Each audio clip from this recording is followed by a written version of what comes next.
tremor. Coisa espetacular é sermos acolhidos por esta glória em Jesus de Nazaré.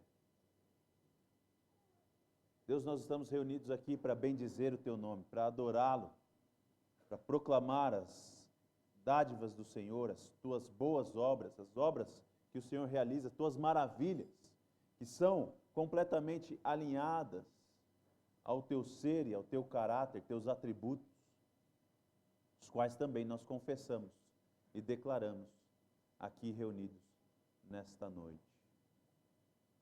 Senhor, nós temos confiado na Tua provisão sobre todas as coisas e, neste sentido, então, sabendo que tudo que acontece está no controle do Senhor e que as boas dádivas que recebemos vêm do alto, nós queremos Te agradecer por mais um ano que se inicia e Te agradecer pelo presente que o Senhor concedeu às famílias de nossa igreja, 2 famílias de nossa igreja esta semana, que foi anunciado a nós essa semana, que nesse sentido abençoa não só essas famílias, mas também a todos nós. E abençoa em perspectivas onde a gente nem pode imaginar que irá alcançar. Obrigado, Senhor, pelo bebê que o Senhor concedeu a Pedro e a Sueide, o irmão mais novo para Rael. Nós Te agradecemos por essa vida que está sendo gestada ali em Sueide. E também Te louvamos pelo bebê de Júlio e Camila. Senhor, só o Senhor sabe aquilo que o Senhor vai realizar através dessas crianças. Nesse sentido, nós queremos agradecer ao Senhor e suplicar que a vontade do Senhor para com elas seja de que elas sejam instrumentos extraordinários na Tua mão, para que o Teu nome seja conhecido e glorificado. Pai, preserva Sueide em sua saúde e o bebê que está no ventre dela, dando ao bebê crescimento e desenvolvimento pleno. Assim também como a Camila, preserva a sua saúde, cuida dela e dê ao bebê também desenvolvimento pleno. Que essas crianças possam chegar para a alegria de seus pais, a alegria de seus irmãos, a alegria dessa igreja e a alegria de aonde quer que o Senhor os levar, deixando a marca clara da bondade do Senhor como testemunhas de Jesus de Nazaré. Abençoa essas famílias, recebe a nossa gratidão, cuida, preserva esses bebês e essas famílias. Senhor, nós queremos Te agradecer pela igreja do Senhor, que é muito maior que a nossa congregação, se espalha por toda a terra. E queremos Te bendizer pela Igreja Batista Bíblica Valparaíso, ali na cidade de Santo André. Agradecidos por tudo que temos visto e ouvido a respeito daquela igreja e de como, de maneira tão preciosa, corajosa e fiel, eles têm testemunhado de Cristo. Louvamos o pastor Paulo, sua equipe pastoral, irmãos preciosos e que têm se dedicado com esmero para comunicar, proclamar as verdades do Evangelho com profundidade, clareza e simplicidade, fazendo o Teu nome conhecido a todos os que ali se achegam. Continua abençoando aquela igreja, Pai, e dando o favor do Senhor sobre aquela cidade através do Teu povo. Senhor, nós queremos também agora, confiados ainda na Tua soberania e provisão, no reino eterno do Senhor e no controle que o Senhor tem sobre todas as coisas, orar em favor da Venezuela. Como disse pela manhã, nós não temos o conhecimento de todos os detalhes. Só o Senhor conhece plenamente, só o Senhor investiga os corações. Só o Senhor sabe o que levou a essa ação de ontem, quais são os interesses desta ação. Mas à distância, a nossa percepção é de que foi a graça do Senhor que agiu ali para libertar aquele povo que estava vivendo oprimido por um sistema autoritário e ante tudo aquilo que o Senhor expressa e representa em Tua palavra. Por isso, Senhor, nós queremos suplicar que o Senhor se faça presente agora e que abençoe o povo da Venezuela. Traga da tua graça sobre aquelas pessoas, que os oprimidos sejam realmente libertados e possam ser bem cuidados, e que, acima de tudo, eles possam ter acesso à pregação do Evangelho com fidelidade e clareza, e que a palavra do Senhor se faça presente naquele país, mais uma vez trazendo salvação poderosa, e vidas então sejam transformadas, porque nós não queremos simplesmente ajuste social para a Venezuela, nós queremos a salvação daquelas pessoas, e é isso que nós rogamos ao Senhor, que a verdadeira liberdade também alcance aquela nação, aquele país. Abençoa, Senhor. Pai, nós vamos mais uma vez agora nos voltar para a Tua Palavra e considerar a revelação do Senhor, e nós pedimos que o Senhor fale conosco, que nós possamos estar nesta noite entusiasmados para conhecer ao Senhor, e sairmos daqui ainda mais desejosos de nos aproximarmos do Deus Trino, para viver de modo digno da vocação que recebemos do Senhor, experimentando toda a grandeza do Teu amor e favor para conosco. Senhor, abençoa o Teu povo, fala conosco, que o Teu Santo Espírito possa confirmar os corações, também renovar e também consolar, e acima de tudo também, se for necessário, salvar pessoas que ainda não conhecem com clareza salvação do Senhor. Abençoa-nos agora, nesse momento, é a nossa oração em Jesus. Amém.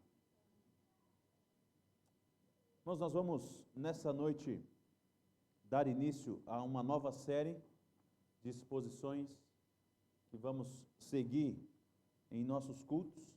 E para isso eu peço que você abra a sua Bíblia em 1 Pedro, capítulo 1.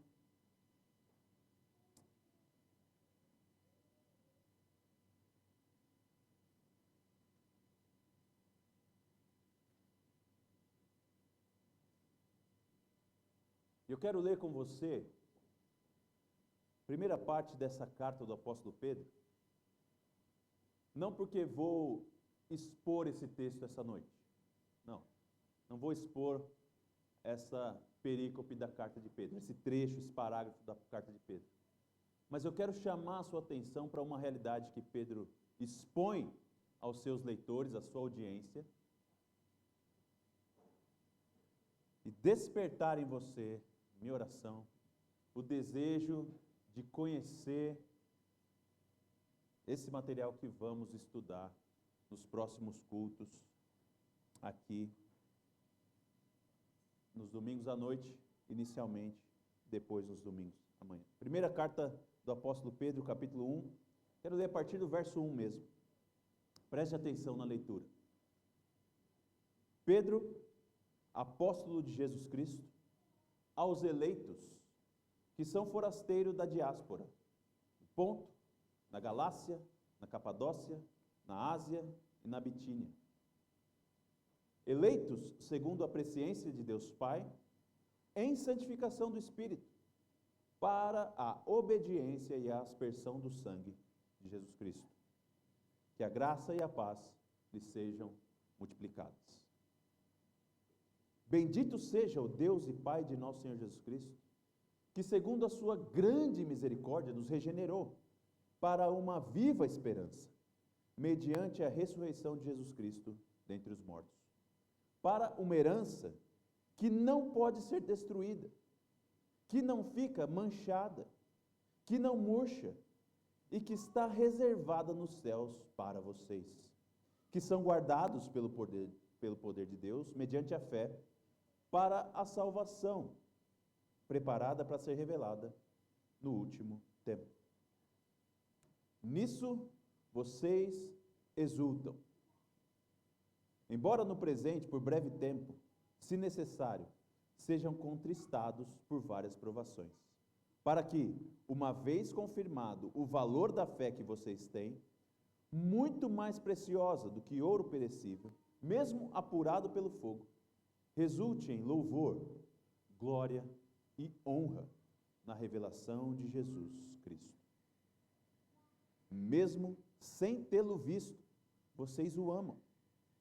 Mesmo não o vendo agora, mas crendo nele, exultam com uma alegria indescritível e cheia de glória, obtendo o alvo da vossa fé, a salvação da vossa alma.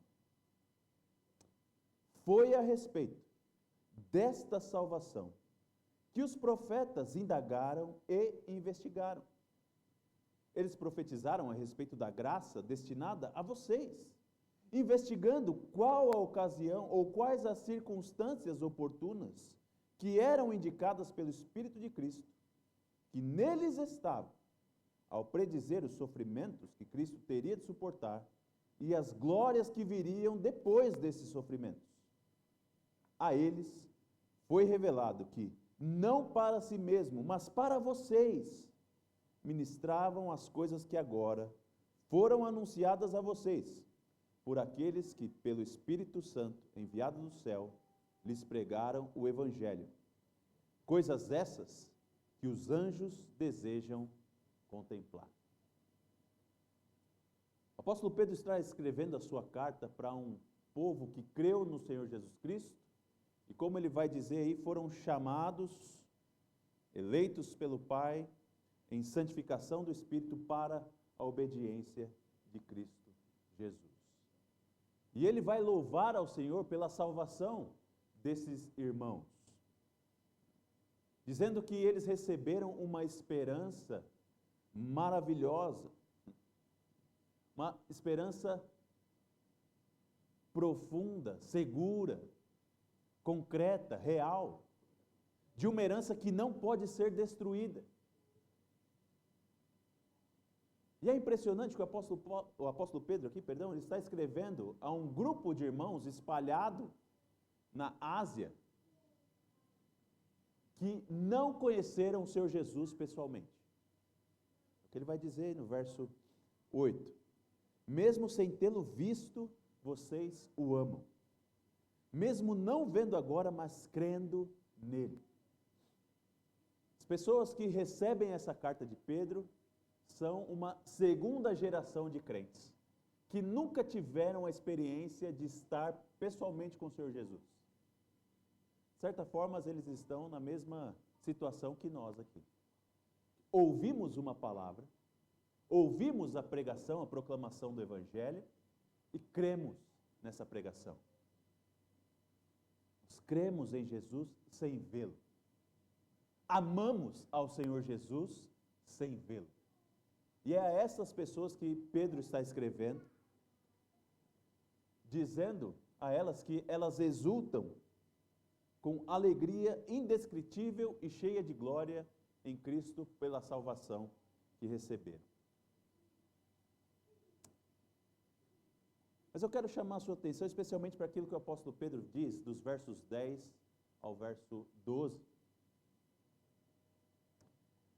dizendo que foi justamente a respeito dessa salvação em Jesus de Nazaré, dessa herança e dessa esperança, que os profetas falaram. Foi a respeito dessa salvação em Jesus Cristo que os profetas indagaram e investigaram. Foi a respeito das ocasiões, das circunstâncias dessa salvação que os profetas se colocaram a falar. E de uma maneira muito significativa, de algo que não seria para eles mesmos. Os profetas investigaram a respeito do sofrimento que Cristo teria de suportar e das glórias que viriam depois desse sofrimento. Não porque eles mesmos estariam presentes para ver isto, mas porque estes que agora leem essa carta de Pedro receberam essas verdades e essas realidades. As coisas que foram ministradas pelos apóstolos. E olha só como ele termina. Coisas essas que anjos desejam contemplar. Anjos desejam contemplar. Mas não podem. Porque pertencem à humanidade, pertencem a nós, que somos salvos. E o apóstolo Pedro, então, de uma maneira muito preciosa aqui, ele dá aos seus ouvintes um objetivo muito importante, que é: conheçam os profetas. Conheçam os profetas. Conheçam aquilo que eles revelaram a respeito do Senhor Jesus. E o apóstolo Pedro fala isso de uma maneira muito preciosa, porque, de certa forma, foi aquilo que ele recebeu do próprio Senhor, conforme o texto que nós lemos em Lucas 24. Os discípulos estavam bem perdidos em relacionar os textos do Antigo Testamento com a figura e a obra do Senhor Jesus. Especialmente quando eles estão vendo Jesus morrendo e derramando o seu sangue, sendo enterrado. Completamente perdidos. Como relacionar essas coisas? E após a ressurreição, o Senhor Jesus, então, aparece no meio deles, mostrando a sua glória, o seu poder, mostrando a sua vitória sobre a morte, mas também comunicando a eles e ensinando a eles que os escritos do Antigo Testamento são a respeito do Senhor Jesus. Os textos de Moisés, os textos dos livros históricos, os textos dos escritos ali, livros sapienciais, poéticos, e os textos dos profetas, são a respeito do Senhor Jesus de Nazaré. E Pedro, então, agora, está estimulando os seus ouvintes a conhecerem os profetas, para terem mais conhecimento do seu Salvador. E é esta a tarefa que nós vamos nos engajar agora, de ouvir a voz do Senhor, os profetas do Senhor, especialmente os 12. Durante esse ano, nós vamos dedicar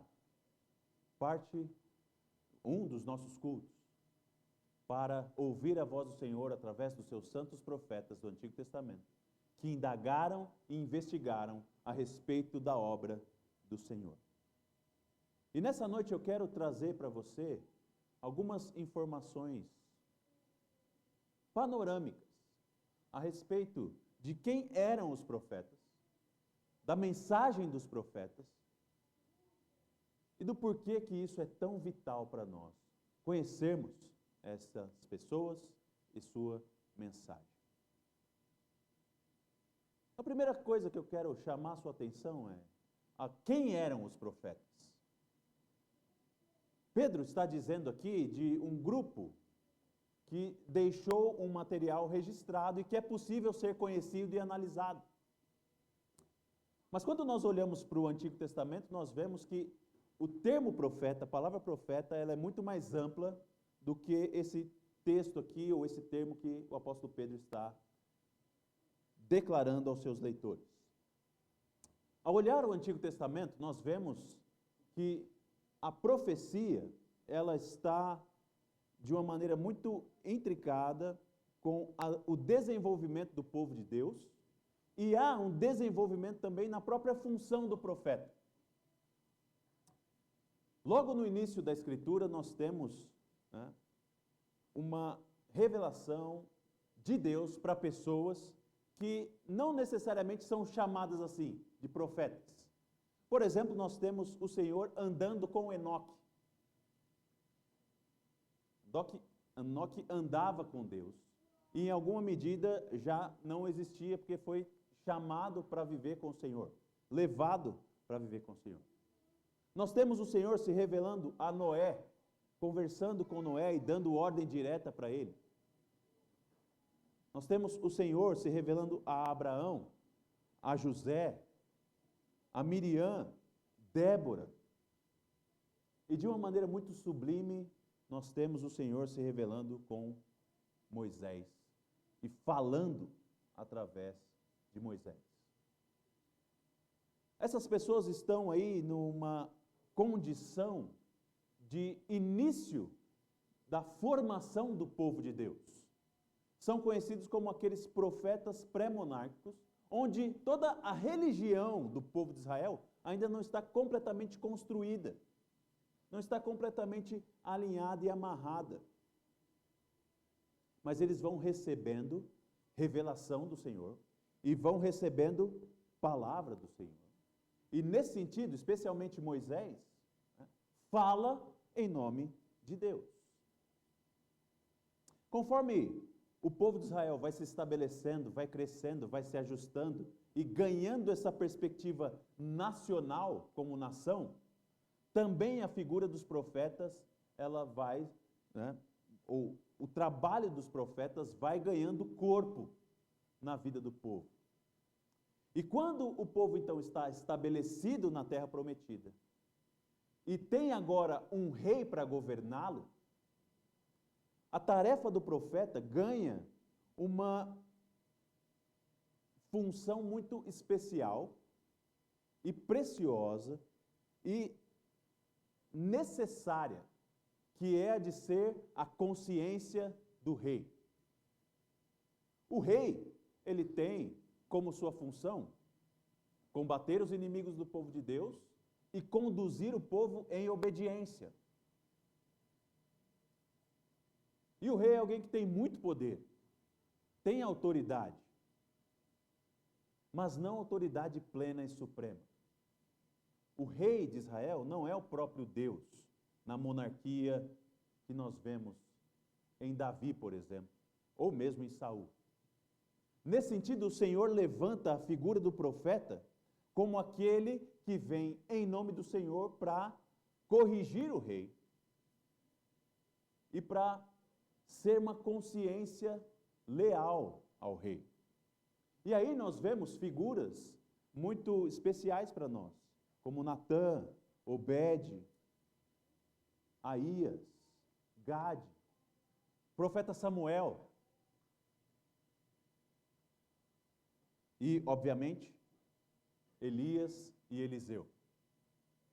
Nesse período, então, da pré-monarquia judaica, do povo de Israel,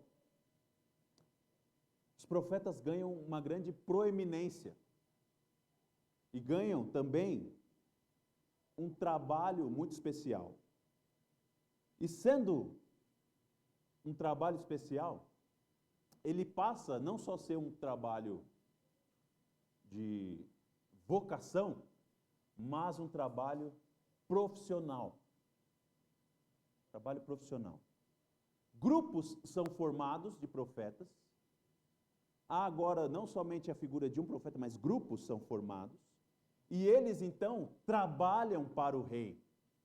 E se colocam ali diante do rei como funcionários do rei, para dizer ao rei a palavra do Senhor.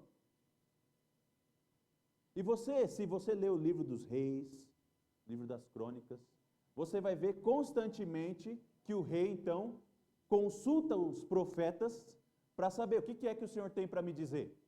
Eu devo ir para tal batalha ou não? E esses grupos, então, vão se formando e se profissionalizando para servir o rei. E de uma maneira muito triste, esses grupos agora, então, porque trabalham para o rei, eles vão se tornar não mais profetas do Senhor, mas aqueles que querem agradar o rei. E uma quantidade enorme de falsos profetas vai se estabelecer no reino do povo de Deus. Especialmente quando o reino se divide. O reino do sul e o reino do norte. O reino de Judá e o reino de Israel. Nesse momento, os profetas, eles são praticamente profissionais da palavra e falam aquilo que agrada ao rei. Por exemplo, o rei Josafá, em 1 Reis 22, ele vai consultar os profetas do seu grupo para saber se ele deveria ir para uma ação ou não. E é impressionante como ele mesmo, percebendo o grupo que estava ao seu redor, ele pergunta: não há aqui algum profeta do Senhor? Porque ele percebe que aquele grupo é completamente profissional, está ali só para ganhar o seu dinheiro, o seu sustento, e não tem nenhum vínculo com Deus, Jeová. E essa perspectiva, embora ela seja ampla e ela vai se consolidando como a maneira dos profetas, o Senhor ainda assim guardava os seus fiéis servos. Que era o caso, por exemplo, de Elias e Eliseu. Elias mesmo foi alguém que achou que estava sozinho no serviço ao Senhor. Deus falou: não, fique em paz aí, Elias, eu ainda tenho muita gente que eu salvei e guardei para cumprir a minha palavra. Tendo sido então este cenário que se estabeleceu, tanto no Reino do Norte quanto no Reino do Sul, de falsos profetas, o Senhor agora então chama homens para fazer uma confrontação registrada verbalmente e registrada em livros para o rei, para o povo de Judá, para o povo de Israel e para todas as nações. No período da monarquia tardia, então, quando Israel vai se estabelecendo como uma nação que está se afastando do Senhor, e os profetas são somente profissionais que recebem o seu dinheiro e falam aquilo que agrada ao rei, o Senhor levanta homens que iriam acusar o povo de Israel, o povo de Judá, o rei de Israel, o rei de Judá, os reis das nações e os povos das nações, para confrontá-los de acordo com o próprio Deus. E Deus então, chamando esses homens, dando palavra a eles, os conduz a registrar no poder do seu Espírito as suas palavras. Então esses são os profetas aqui, agora, que Pedro tem em sua mente. Esses homens que foram chamados para o Senhor para serem confrontadores da realidade de Israel, já no seu povo completamente estruturado e formado, e que registraram as suas profecias. Por exemplo, nós não temos profecias daquele homem que foi lá com Eliseu cortar madeira à beira do rio e deixou o machado cair na água. Ele fazia parte do grupo dos profetas, mas nós não temos nenhuma palavra a respeito do registro e da profecia desse homem. Mas nós temos a profecia de Naum. Nós temos a profecia de Oséias, de Isaías, de Jeremias, de Ezequiel. E esse registro profético, então, é palavra de Deus e a palavra que Pedro está nos direcionando a conhecer e ter ali o conhecimento de Deus. Agora, quais são as características desses profetas? Esses são esses homens, então, chamados por Deus para confrontar o pecado do rei, da nação e do mundo. E de uma maneira muito simples, um profeta é aquele que fala. A palavra profeta significa isso, aquele que fala. Aquele que foi chamado e nomeado por Deus para ser o seu porta-voz. E esses homens são homens que tiveram, então, um encontro real com o Senhor. Um encontro real com o Senhor. Um encontro concreto com o Senhor. E esse encontro pode ser, irmãos, de várias maneiras, né? Às vezes a gente fica imaginando aqueles encontros sobrenaturais, aqueles encontros muito extraordinários, como, por exemplo, o de Moisés, que encontra com o Senhor na sarça ardente. Mas a grande realidade é que esses encontros, às vezes, não são tão espetaculares assim. Semana passada eu estava falando no domingo pela manhã, aliás, retrasado, sobre como Deus fala, e lembrei de como Deus chamou Samuel. Enquanto ele estava dormindo, Deus chamou Samuel. E não é impressionante que, ao ouvir a voz de Deus, Samuel acha que é Eli que está chamando ele? Ou seja, não tem nada de espetacular acontecendo, é só uma voz que o chama. E ele confunde o Senhor com Eli. Então, muitas vezes, esses encontros com Deus eram algo não tão espetacular assim, mas era espetacular no sentido da revelação que eles recebiam do próprio Deus, da sua santidade, da sua glória, de uma maneira, então, que esses homens agora, eles têm uma sensibilidade completa ao mal e uma aversão plena a toda a distância pecaminosa que a nação se coloca diante de Deus. Os homens que se encontraram com Deus, tendo breve visão da santidade, da glória de Deus, eles têm uma sensibilidade muito profunda para o mal. E isso nas menores coisas. As menores coisas. A gente costuma achar, né, que Deus não tem tempo para coisa pequena. Né? Então, eu fico, às vezes, pensando nos motivos que as crianças pedem oração, né? É muito impressionante. A criança vem e pede oração pelo cachorro. Eu quero pedir oração pelo meu cachorro. Quero pedir oração pelo gato da minha tia. E aí a gente fala, não, para com isso, Deus não tem tempo para essas coisas, não. Está mais ocupado com coisas grandes. Quando a gente olha os profetas que tiveram um encontro com Deus, para ele não tem coisa pequena. Qualquer coisa está diante da glória do Senhor, porque Deus é gigantesco e sem fim, e eterno, que não há nada que foge do controle do Senhor. E nesse sentido, esses homens, então, eles têm uma urgência muito grande para lidar com tudo, porque viram o Senhor e são sensíveis a todas as coisas debaixo do Senhor e da presença do Senhor. Eles são urgentes, desesperados em sua comunicação a respeito de quem é Deus e do relacionamento dos homens com Deus.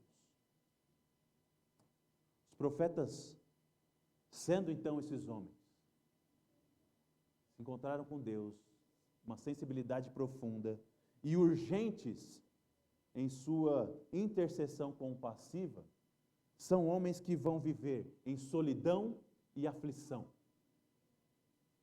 Porque ninguém vai entender isso. Ô Jeremias, você está pegando muito pesado, você precisa ser mais leve, você é muito tenso. As coisas não são assim, não. Os falsos profetas estão lá falando, não, que é isso? Esse negócio que está acontecendo aqui vai ser rápido. Esse ataque que nós estamos recebendo será rápido. Fique em paz, gente, não dá ouvido para Jeremias não, que o Jeremias está muito louco. Inclusive, Jeremias, vai embora daqui. Você não faz parte desse negócio aqui não, porque você está muito loucão. E os profetas, por causa do seu encontro com Deus, da sua sensibilidade divina para ver o mundo, eles vão sofrer solidão e aflição, com perseguições, castigos. Os profetas são esses homens que receberam essa graça de ver o Senhor, receber palavra do Senhor, se encontrarem com Deus e falarem então em nome de Deus. Falarem em nome de Deus. É muito importante que você saiba que o profeta do Antigo Testamento, na sua perspectiva daquilo que ele recebe do Senhor, nem sempre aquilo que ele está recebendo de Deus é coisa futura. Muito do que o profeta vai lidar na sua vida profética é com situações reais, atuais ou dos seus dia a dia. O profeta não está muito considerando coisas futuras em muito tempo. Mas há também coisas futuras que ele recebe, obviamente. O profeta recebe do Senhor visão do futuro. E é necessário então, e isso eu quero que você tenha essa clareza plena, que nós saibamos que para um profeta do Antigo Testamento, que recebe palavra do Senhor e revelação do Senhor a respeito do futuro, A perspectiva que ele tem é uma perspectiva sincrônica e ampla. O que isso quer dizer? Que o profeta não tem na sua visão ou na sua revelação daquilo que ele recebeu do Senhor uma construção muito precisa a respeito da cronologia daquilo que ele está recebendo do Senhor. Por exemplo, essa semana eu fui lá para o sul de Minas, cidade de Gonçalves, e fui aqui pela Dutra, peguei a estrada ali que sobe para Campos do Jordão, Floriano Pinheiro, se não me engano, esse é o nome da estrada. E assim que você entra em Tremembé, na Floriano Rodrigues Pinheiro, você vê a Serra da Mantiqueira. E é algo extraordinário. Está naquele platô e lá à frente você tem a Serra da Mantiqueira. E a perspectiva profética, então, que recebe revelação do Senhor, ela é basicamente essa visão daquele que está na Floriano Rodrigues Pinheiro vendo a Serra da Mantiqueira. Ele vê o todo completo.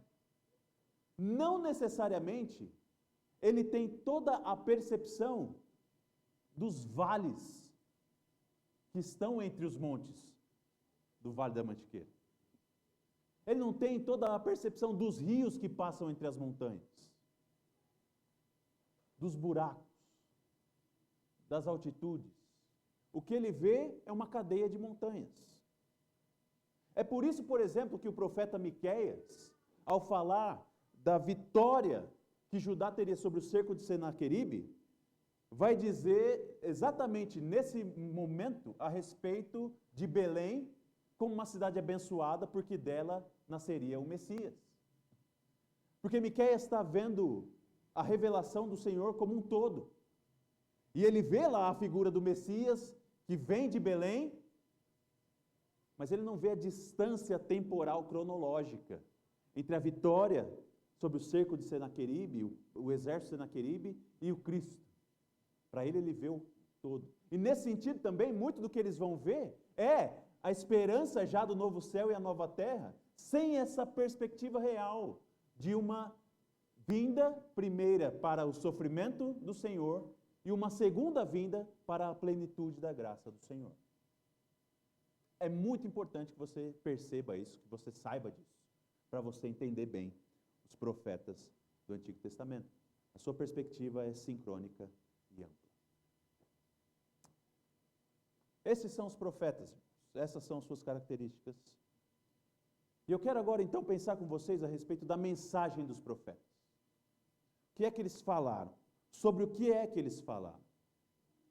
E eu vou tentar ser breve aqui, e vou tentar ser rápido e claro.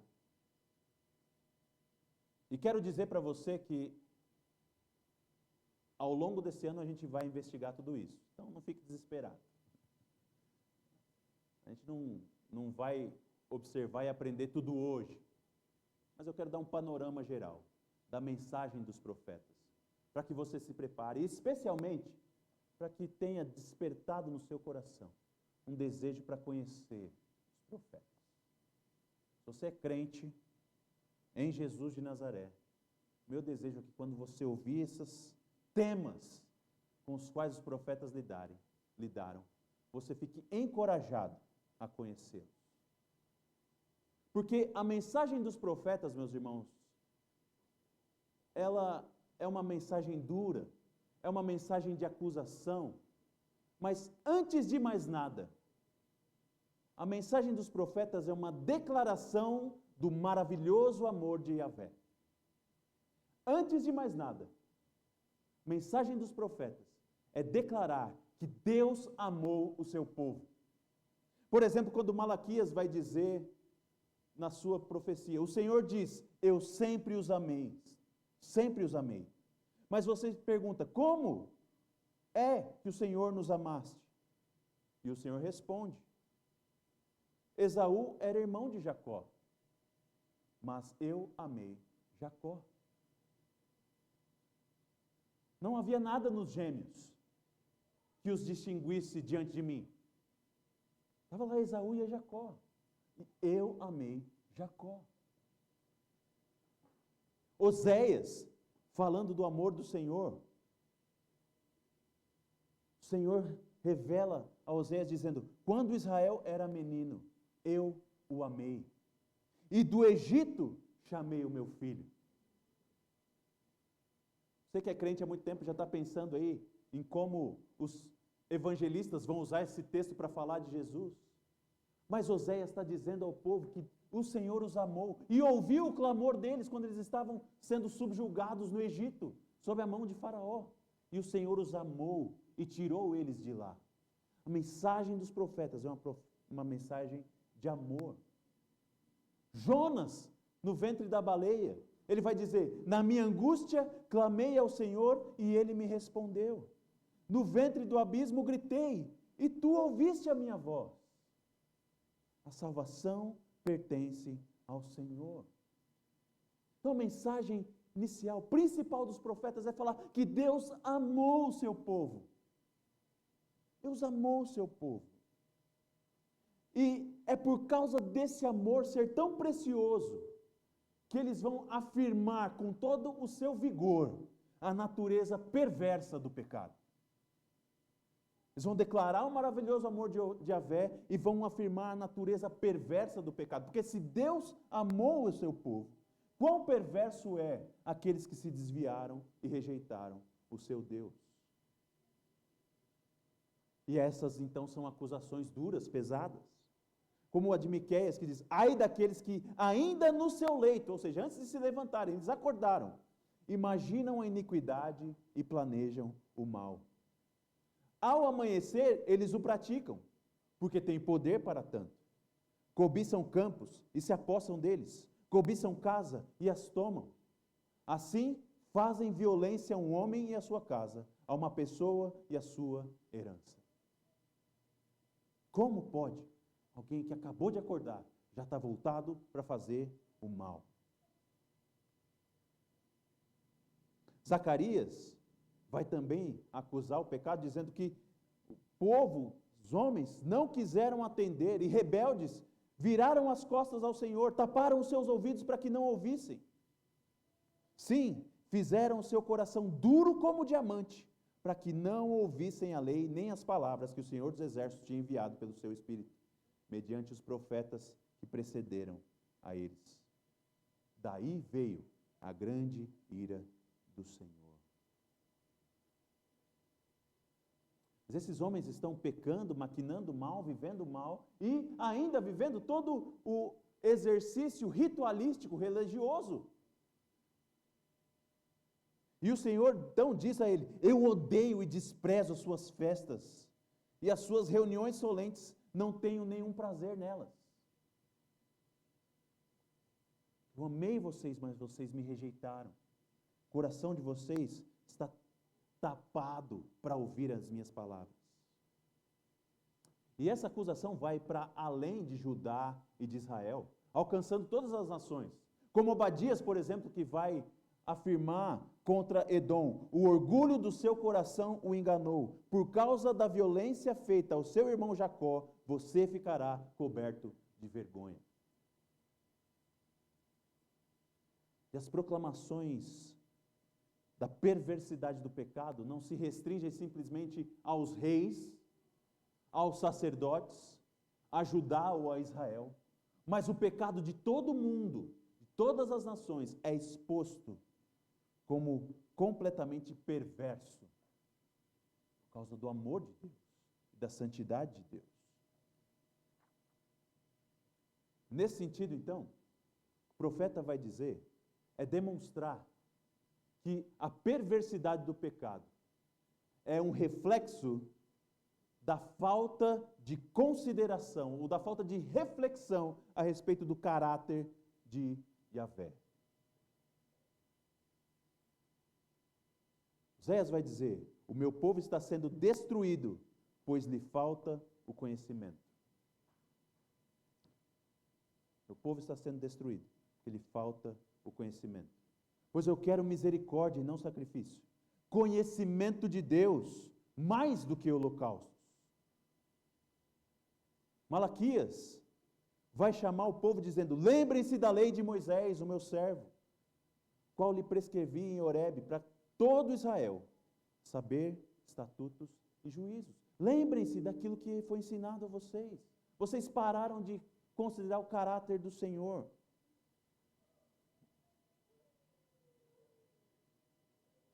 Ageu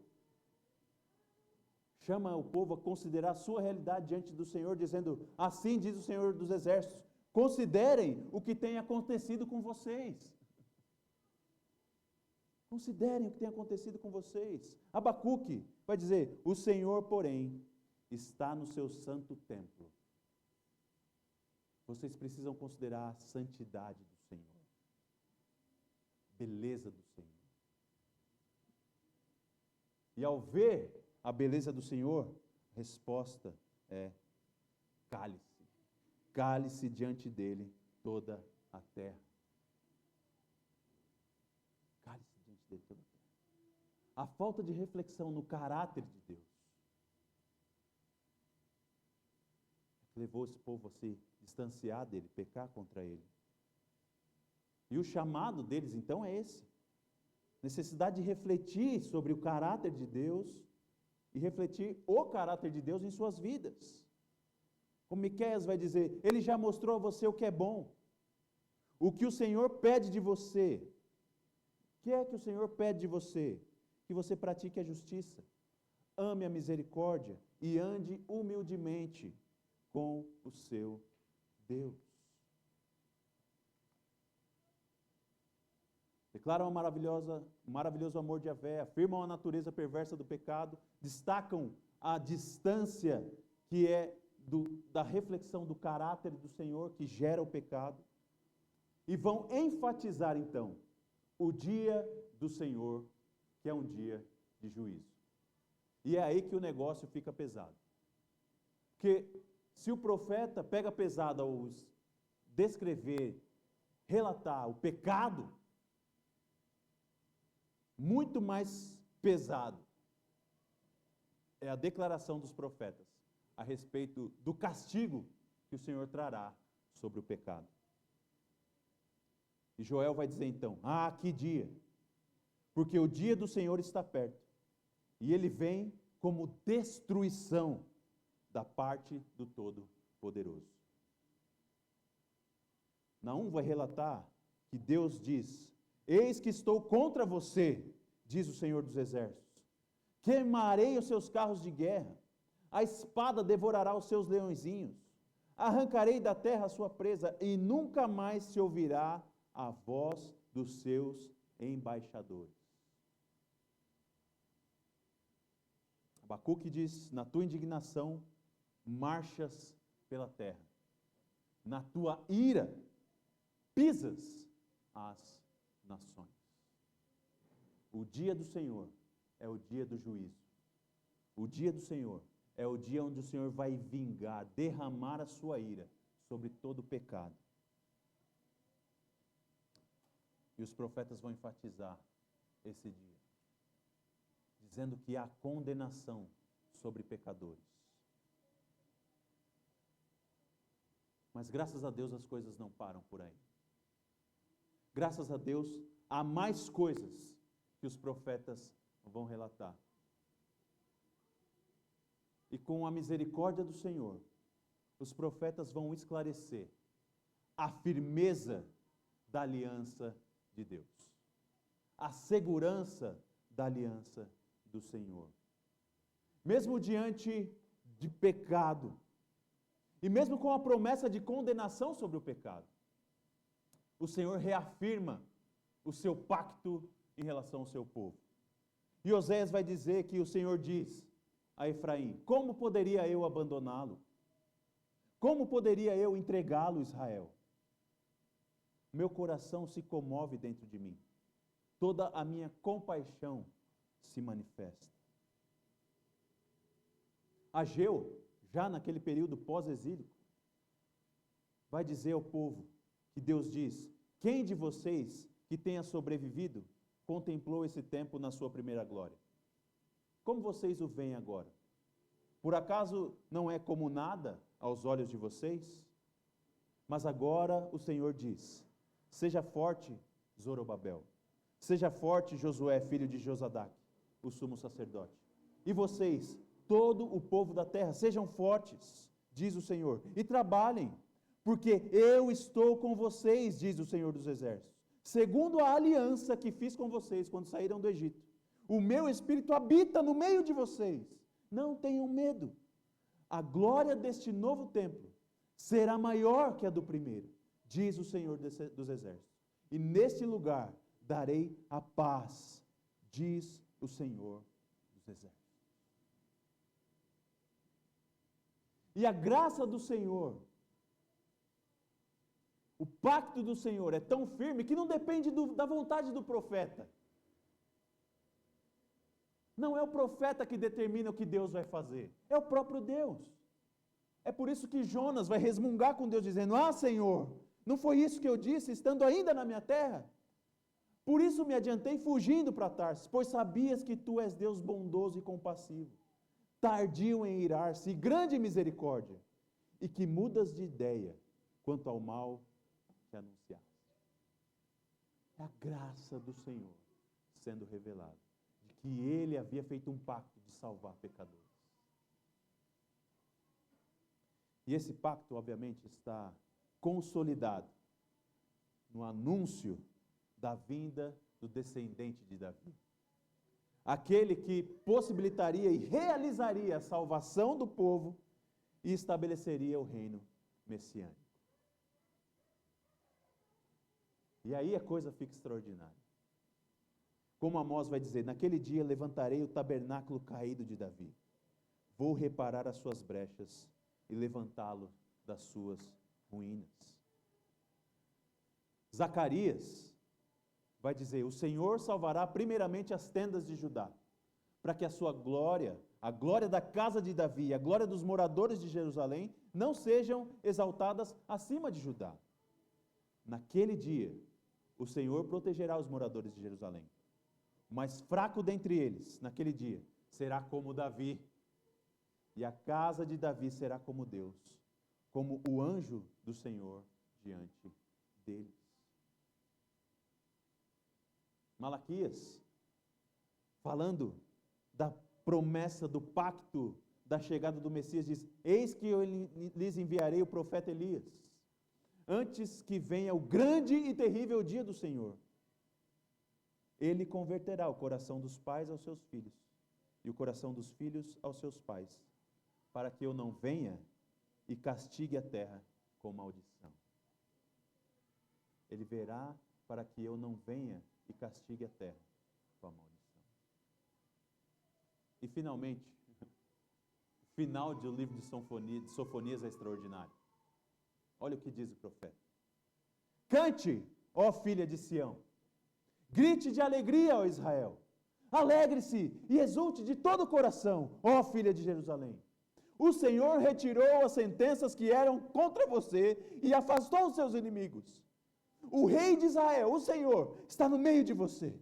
Você não precisa mais temer nenhum mal. Naquele dia se dirá em Jerusalém: não tenha medo, ó Sião, não desfaleçam as suas mãos. O Senhor, o seu Deus, está no meio de você, poderoso para salvar. Ele ficará muito contente com você. Ele a renovará no seu amor e se encherá de júbilo por causa de você. Cante, ó filha de Sião. O Senhor vai salvar por causa do Messias, o rebento de Davi, Jesus de Nazaré, o Cristo. É por isso que Pedro então vai indicar que nós conheçamos os profetas. Porque os profetas nos levam ao caminho, à verdade e à vida, nos chamando finalmente ao arrependimento. E Joel então vai dizer: ainda assim, agora mesmo diz o Senhor, convertam-se a mim de todo o coração, com jejuns, com choro e com pranto, rasguem o seu coração e não as suas roupas.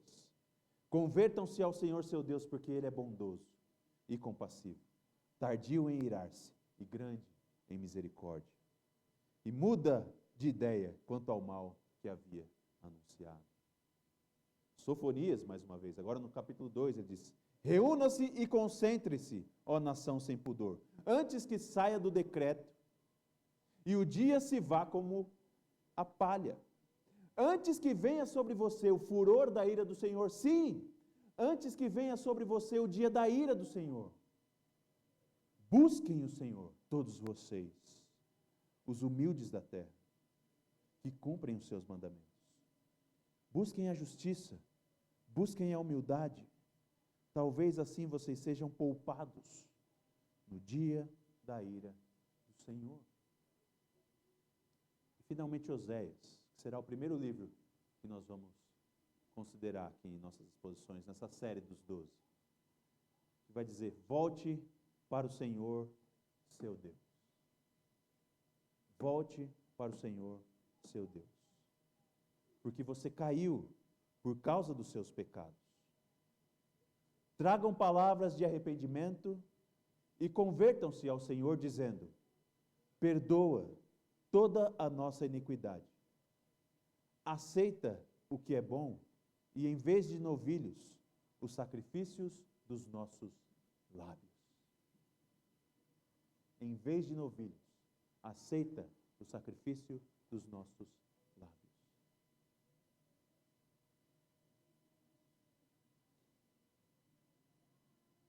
E a gente pode lembrar daquela música que fala do texto bíblico: meu louvor é fruto do meu amor por ti, Senhor, de lábios que confessam o teu nome. E, meus irmãos, conhecer ao Senhor é algo extraordinário. Porque a santidade do Senhor, que traz temor a nós pecadores, ao mesmo tempo que nos humilha, nos atrai. E nós queremos Deus, porque Ele é extraordinário. Quem é que vendo uma coisa extraordinária não quer aquela coisa extraordinária?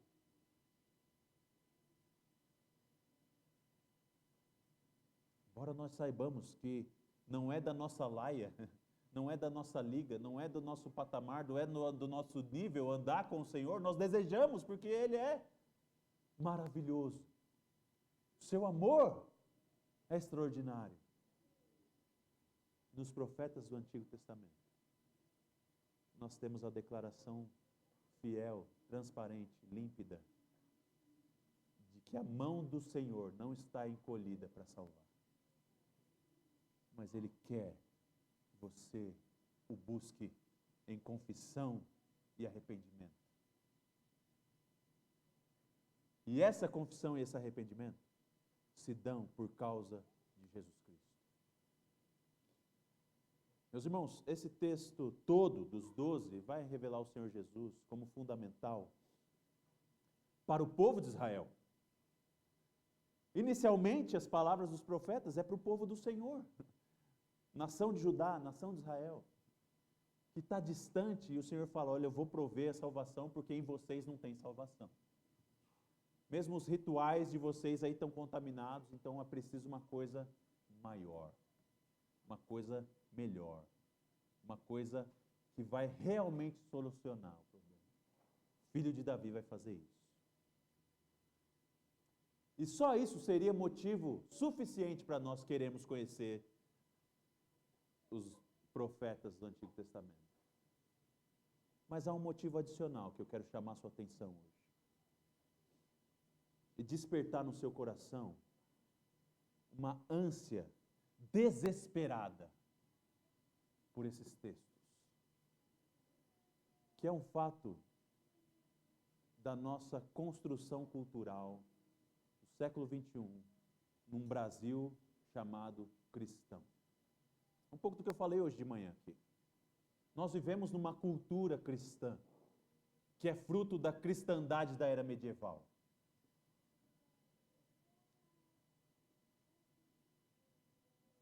E não só dentro do catolicismo romano, mas cada vez mais.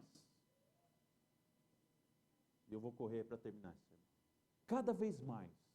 A própria igreja protestante tem vivido como esses dias do povo do Senhor, que tinha ritos religiosos, mas o coração estava completamente distante do Senhor. Meus irmãos, basta você dar uma olhada no Brasil. Sai andando nas periferias do Brasil, que é a grande maioria da população brasileira, do povo brasileiro. E aí me diz se faz sentido nós termos 35% de cristãos protestantes no Brasil. Me diz se é compatível. 90% do Brasil ser cristão e nós vivemos do jeito que nós vivemos. Porque no fim das contas, os nossos lábios falam de Deus, mas o nosso coração está completamente distante dele. E nós precisamos desesperadamente avaliar se essa é a nossa condição também. Se nós não estamos simplesmente, nominalmente, nos chamando de povo de Deus, quando na verdade estamos debaixo da condenação, como Israel, como Judá.